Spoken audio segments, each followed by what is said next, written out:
పరిషత్ ఎన్నికలు ఫిబ్రవరిలోనే అని చెప్పేసి ఒక వార్తని ఆంధ్రజ్యోతి ప్రధానంగా తీసుకోవడం జరిగింది. పరిషత్ ఎన్నికలు అంటే ఎంపీటీసీ, జెడ్పీటీసీ, లోకల్ బాడీస్ అంటాం కదా, స్థానిక సంస్థల ఎన్నికలు ఫిబ్రవరిలో ఉంటాయి అని. పాలక మండళ్ళు లేక నిలిచిపోయిన 550 కోట్ల కేంద్ర నిధులు ప్రస్తుత ఆర్థిక సంవత్సరంలోనే ఎన్నికలు జరపాల్సిన పరిస్థితి లేని పక్షంలో మురిగిపోనున్న 15వ ఆర్థిక సంఘం నిధులు.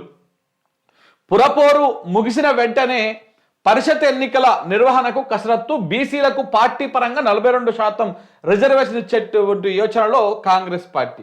ఎటువై మన బీసీ సంఘాలు ఎటువైనాయి, ఏడవండుకున్నాయిగా, స్లీపింగ్ పోయినాయి. 42% రిజర్వేషన్ అనేటువంటి మాటని మాట్లాడిర్రు. అంతా 42% కాదు, చట్టబద్ధంగా వచ్చే 25%లో కూడా కోత పెట్టి 17%కే బీసీలకు టికెట్లు ఇచ్చి ఎన్నికలకు పోయింది కాంగ్రెస్ పార్టీ. సో కాబట్టి ఆ కాంగ్రెస్ పార్టీకి సంబంధించినటువంటి అంశాలని మనం ఇంతకుముందుకి ఆల్రెడీ చర్చ చేసినాం కూడా. 25% మనకి ఇచ్చేటువంటి అవకాశం ఉన్నప్పటికీ కేవలము 17% ఇచ్చి సర్పంచ్ ఎన్నికలకు పోయారు. సరే, జనరల్ స్థానాల్లో కూడా చాలా వరకు ఇప్పుడు బీసీలు పోటీ చేసిరు.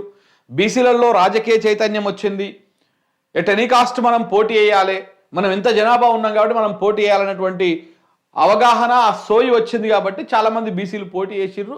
ఇర్రెస్పెక్టివ్ ఆఫ్ పార్టీస్ చాలా పార్టీలకు వెళ్ళి పోటీ చేసిర్రు, బలపరిచే అభ్యర్థులుగా గెలిచిర్రు. అది వేరే లెక్క. కానీ ప్రభుత్వం చేతిలో ఉన్నటువంటి 25% ఎందుకు ఇవ్వలేదు, కేవలం 17%కి ఎందుకు కుదించిర్రు? దీనికి అంతా ఒక డ్రామా. సో మళ్ళీ ఇప్పుడు కూడా అదే డ్రామాని కొనసాగిద్దామని చూస్తూ ఉన్నారంట. బీసీలకు పార్టీల పరంగా 42% ఇస్తాడు, ఇక అయిపోయింది.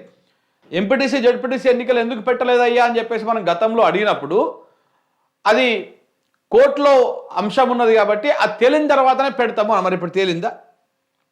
ఇప్పుడు కూడా తేలలే కదా. ఆ 42% మీద ఎటు తేలలే కదా.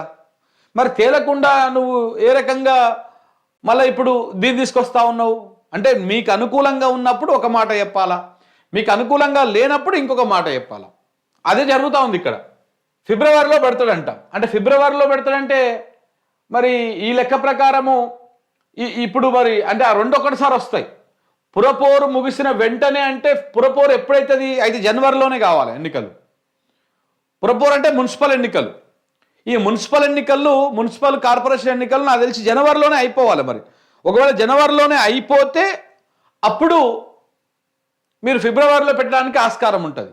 లేదా రెండు కలిపి ఒకటేసారి పెడతారా?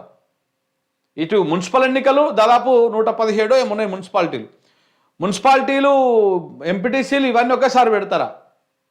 మళ్ళీ ఒకసారి ఎన్నికల జాతర రాబోతా ఉన్నది. దానికి సంబంధించి ఆయన ఇప్పటికే ఈ మున్సిపల్ ఎన్నికల ప్రచారాన్ని కూడా రెడీ అవుతా ఉన్నాడు రేవంత్ రెడ్డి గారు. ఇప్పుడు 550 కోట్లు నిలిచిపోయినాయంట, కేంద్రం నిధులు నిలిచిపోయినాయంట. ఆ డబ్బులు రావాలంటే ఫిబ్రవరి లోపలనే ఇవి పెట్టాలి. ఒకవేళ ఎన్నికలు పెట్టకపోతే ఆ 550 కోట్లు మురిగిపోతాయి. రాష్ట్రంలో మున్సిపల్ ఎన్నికల ప్రక్రియ ప్రారంభం కాకముందే ప్రభుత్వం పరిషత్ ఎన్నికల నిర్వహణ దిశగా కసరత్తు ప్రారంభించింది. ప్రస్తుత ఆర్థిక సంవత్సరానికి అంటే 2025-26 గాను 15వ ఆర్థిక సంఘం తెలంగాణ రాష్ట్రంలోని జిల్లా పరిషత్తులు, మండల పరిషత్తులకు కేటాయించినటువంటి 550 కోట్ల నిధులు మురిగిపోయే పరిస్థితి నెలకొనడంతో వీలైనంత త్వరగా పరిషత్ ఎన్నికలు నిర్వహించాలని సర్కారు భావిస్తోంది. మున్సిపల్ ఎన్నికల నిర్వహణ ప్రక్రియ జనవరి చివరి వారంలో మొదలై ఫిబ్రవరి 2-3 వారాల్లో ముగిసిపోతుంది. ఇప్పటికే దీనికి సంబంధించి వార్తలు వచ్చిన సంగతి తెలిసిందే. దీంతో మున్సిపల్ ఎన్నికలు ముగియగానే ఫిబ్రవరిలో పరిషత్ ఎన్నికల స్కెడ్యూల్ విడుదల చేసి అదే నెలాఖరు లేదా మార్చి మొదటి వారంలో ప్రక్రియ ముగించేందుకు కసరత్తులు జరుగుతున్నట్టు సమాచారం. వాస్తవానికి పరిషత్తు, పంచాయతీ, మున్సిపాలిటీల పాలక మండళ్ల పదవీ కాలం ఏడాదిన్నర క్రిందటే ముగిసింది. ఎప్పుడు వీళ్ళు ప్రభుత్వంలోకి వచ్చినటువంటి తొలినాళ్లలోనే మొదటి 1-2 నెలల్లోనే సర్పంచ్ ఎన్నికలు టైం ముగిసింది. ఈ ఎంపీటీసీలు, జెడ్పీటీసీలు, ఈ మున్సిపాలిటీలు ఇవంతా ఒక 6 నెలల తర్వాత టైం ముగిసిపోయింది. అప్పటి నుంచి ఎన్నికలు పెట్టకుండా 42% రిజర్వేషన్ మేము కల్పిస్తామని వీళ్ళు కామారెడ్డి డిక్లరేషన్ ఇచ్చారు కదా. దాంట్లో భాగంగా ఊరించుకుంటూ వచ్చి 2 సంవత్సరాలు అయిపోయిన తర్వాత ఇప్పుడు ఎన్నికలు పెడతా ఉన్నాడు అనమాట. అయితే స్థానిక సంస్థల ఎన్నికల్లో బీసీలకు 42% రిజర్వేషన్లు అమలు చేయాలన్న ఉద్దేశంతో ప్రభుత్వం ఎన్నికలు వాయిదా వేసుకుంటూ వచ్చింది. మరి ఏమైంది? ఎటుపోయింది ఆ 42% రిజర్వేషన్? ఇప్పుడు నువ్వు ఎన్నికలు వాయిదా వేసుకుంటూ వచ్చిందే 42% రిజర్వేషన్ ఇవ్వడం కోసం. మరి ఆ 42% రిజర్వేషన్ ఇవ్వాలి కదా. ఇవ్వకుండా మరి మళ్ళీ ఇప్పుడు ఎన్నికలు ఎట్లా పెడతా ఉన్నావు? ఇప్పుడు బీసీ సంఘాల నాయకులు అమ్ముడు పోయిర్రా?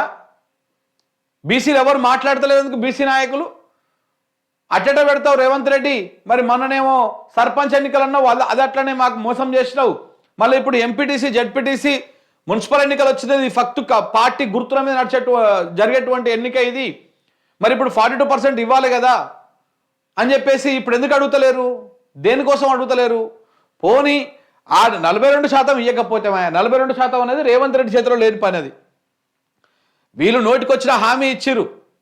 ఎన్నికల్లో గెలవడం కోసం, జనాలను బురుడి కొట్టించడం కోసం నోటికొచ్చిన హామీ ఇచ్చిర్రు. కానీ 42% రిజర్వేషన్ కల్పించే ఆ శక్తి సామర్థ్యం ఈయనకు లేదు. ఉట్టి వ్యవహారమే, అదంతా ఉట్టిగా నీటి మీద రాతల లెక్కనే. సో కాబట్టి అది 42% రిజర్వేషన్ ఇవ్వాలంటే కేంద్ర ప్రభుత్వం ఇవ్వాలా. కేంద్ర ప్రభుత్వం ఇవ్వాలంటే రాజ్యాంగ సవరణ జరగాల. రాజ్యాంగ చట్ట సవరణ జరిగి అప్పుడు దానికి 42% ఇవ్వాలి. లేకపోతే సుప్రీంకోర్టులో కేంద్రమే మళ్ళీ అప్పీల్కి వెళ్ళి సుప్రీంకోర్టు ఇచ్చినటువంటి తీర్పులను రివ్యూ చేసి ఆ పెట్టినటువంటి ఆ టైం బాండ్ అయితే అది ఉందో, ఆ లాక్ ఉందో దాన్ని తీయించాలి. అప్పుడు 50% రిజర్వేషన్లు దాటొద్దు అన్నటువంటి ఆ తీర్పును కనుక సమీక్షించి దాన్ని తొలగిస్తే అప్పుడు మనకు 42% రిజర్వేషన్ వచ్చేటువంటి అవకాశం కనపడతా ఉంది. లేదు అనుకుంటే చట్టబద్ధంగా మనకి ఇవ్వాలి. అప్పుడు తమిళనాడులో 9th షెడ్యూల్లో పెట్టడం వల్ల వాళ్ళకు సాధ్యమైంది. ఇప్పుడు అక్కడ 67% అట్లా వస్తూ ఉంది రిజర్వేషన్. కానీ అన్ని రాష్ట్రాలకు అది సాధ్యం కాదు. ఇప్పుడు 9th షెడ్యూల్ కూడా సాధ్యం కాదు. ఎందుకంటే ఒకప్పుడు 9th షెడ్యూల్లో పెడితే, ఈ చేసినటువంటి బిల్లును 9th షెడ్యూల్లో పెడితే ఆ 9th షెడ్యూల్లో ఉన్నటువంటి వాటి మీద సుప్రీంకోర్టు సమీక్షించేది కాదు. కానీ ఇప్పుడు ఆ 9th షెడ్యూల్లో ఉన్నటువంటి వాటి మీద కూడా సమీక్షిస్తాం, మా సమీక్ష పరిధిలోకే వస్తుంది అని చెప్పేసి సుప్రీంకోర్టు గతంలో పలుమార్లు చెప్పింది. సో కాబట్టి ఇప్పుడు ఇంకా ఆప్షన్ లేదు. ఇప్పుడు చట్ట సవరణ చేయడం తప్ప 42% రిజర్వేషన్ రావాలంటే ఇంకొక ఆప్షన్ లేనే లేదు. సో కాబట్టి ఇది 42% రిజర్వేషన్ కావాలంటే రేవంత్ రెడ్డితో కాదు, కాంగ్రెస్ పార్టీతో అసలుకే కాదు, అది బీజేపీ ఇవ్వాలి. మరి కాంగ్రెస్ పార్టీ ఇచ్చినటువంటి హామీకి బీజేపీ ఎందుకు ఇస్తుంది? ఇక్కడ ఒక పెద్ద చిక్కు. బీజేపీ ఏమంటున్నది? రాష్ట్ర బీజేపీ, మీరు ముస్లింలను పెట్టిన ఆ 60% బీసీల సంఖ్యలో ముస్లింలను తొలగించండి, మేము రిజర్వేషన్ల కోసం మేము ఫైట్ చేస్తాం, కేంద్రం దగ్గర కొట్లాడి మా ప్రభుత్వంతో కొట్లాడి మేము ఇప్పిస్తాం అని చెప్పేసి అక్కడ చెప్తుంది. సో కాబట్టి ఇది ఏది ఒక చిక్కుముడు లెక్క ఉందన్నమాట. వీళ్ళు అది చెయ్యరు, వాళ్ళు అది చెయ్యరు. సో కాబట్టి ఇక్కడ మధ్యలో బకరా అయ్యేది ఎవరు? బీసీలు. అమ్ముడు పోయి సంచులు నింపుకొని బాగా సంపాదించుకునేది ఎవరు? బీసీ సంఘాల నాయకులు. ఈ బీసీ సంఘాల నాయకులకు ఏం కావాలి? బయటకు రావాలి, ఆందోళన చేయాలి. ఆ ప్రభుత్వము ఆడో ఈడో సంచులు నింపగానే మళ్ళీ పూసుకొని కూర్చోవాలి. ఎన్నికలు అయిపోయిందాక సైలెంట్గా ఉండాలి. పోస్టర్ ఆవిష్కరణలు, లేకపోతే ఈ ఆవిష్కరణలు, ఆ ఆవిష్కరణలని టైంపాస్ చేయాలి. పేపర్లకు వార్తలు ఇచ్చుకోవాలి. ఇంతకు మించి ఏం లేదు చేసేది. ఈయన చేసేది ఈయన చేస్తూనే ఉంటారు, వాళ్ళు చేసేది వాళ్ళు చేస్తూనే ఉంటారు. అదే ఇక్కడ జరుగుతుంది కూడా.